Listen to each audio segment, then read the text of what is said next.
Today is January 13th. This video content is not necessarily graphic, but the subject is disturbing for anything having to do with dogs in Korea. So I am right now outside a dog farm. Dog farms here in Korea are quite often just pieces of land that somebody's using for another purpose. Usually it's junkyards, and there's a little corner plot of land right over there, and it's pretty much being used as a junkyard. I'm looking at it right now, and in it there are a lot of dogs. Here, take a look. Let me pick up the phone.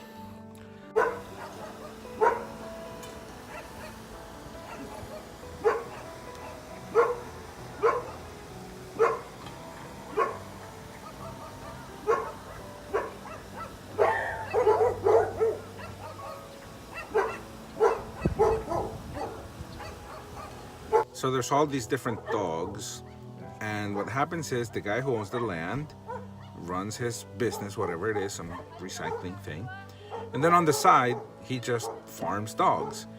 It's really quite simple here in Korea to do that because there's a whole system for it. Well, when I say system, that's too sophisticated. Basically, there's a truck that drives around neighborhoods like this one, and it's got loudspeakers, and it says "We buy dogs." And then when the truck comes by, they'll just sell the dogs once they're grown enough, make money off of it. But the dog meat farms, they supplement the economy of low-income people. So I really want people to understand that it's not just evil people doing the evil thing of farming dogs. It's just people who need to earn a living. I personally, this is my personal point of view, and it doesn't represent any other rescuers here in Korea. Not many people agree with me, but this is my point of view. I think that the issue of dog meat is a Korean issue, and I think that Korean citizens themselves should be the ones that solve it. I think there are many Koreans who are dog lovers who are beginning to understand the importance of animal rights, and I believe, as somebody that's not from Korea, it's not my place to come here and tell them how they should run their culture, because it is their culture that they've had for whatever amount of years they've had. Therefore, I am very uncomfortable when foreign groups, American groups, from outside of here, they come to this country and tell the Koreans, eating dog meat is bad, stop it. Because that ignores the cultural aspects of dog meat, but it also ignores the economic aspects of the people who supplement their income or even sustain themselves from the dog meat industry.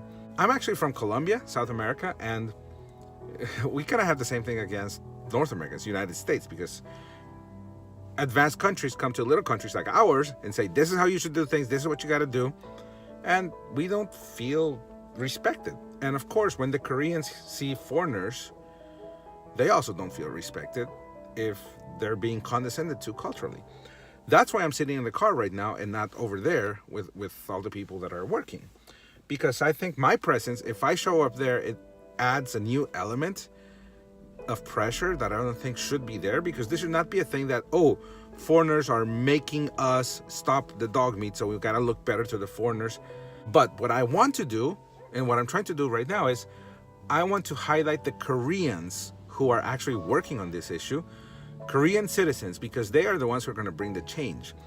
As foreigners, as external forces, I think what we should do is empower the Koreans who are trying to do that which we believe in, and ask them, how can we assist you to do this task? So that's what's happening right now. Let me tell you what's going on right now. There is an animal organization group here in Busan, the city where I live, that they work towards these types of things. So they've actually gone to the local government city hall office, and they've asked a couple employees from the government city hall office to come here to this farm and meet with the farmer. And that's exactly what's going on right now. So the city hall employee and the animal rights organization people are talking to the farmer.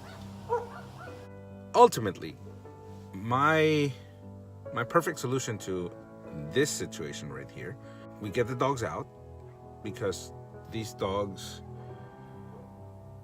Man, I hate to say this, but I have to say it because this is the truth. I would rather see these dogs euthanized at a city pound in a humane way than have them stay here waiting for the abuse that's going to happen when they do get slaughtered for dog meat.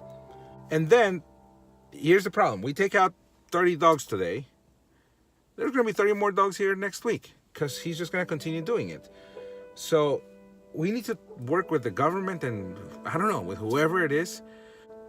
I don't know what the solution is, but I do know that I'm going to work with Koreans and I'm going to do what I can to empower them, to spread out their message, to spread out their ideas, and just find out what they need and see if I can hook them up with people that can assist with that.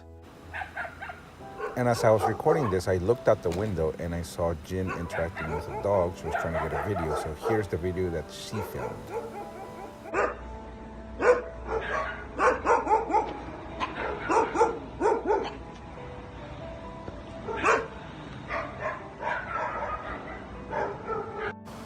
And then after Jin walked away, this is what happened. He just kept looking at her, seeing where she went.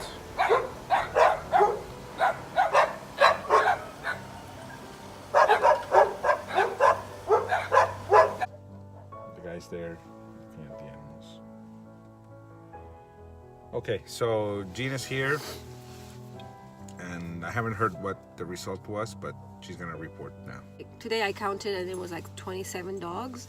So today, like the Yangsan City government workers and then some animal rights organization called 부산 동물학대 방지 연합, which means Busan Alliance for the Prevention of Cruelty to Animals. So they came and then just to checked on the situation here, and then at the end, after like persuading him to give up on all the 27 dogs, and he did. So he's going to donate all the 27 dogs to these animal organizations. Okay, now we have to be straightforward with this. He's not getting paid any money. No. By the animal rights organization. No. He's donating. He's donating them, but these dogs are basically going to go to the city pound. Not really. We're looking for some foster homes.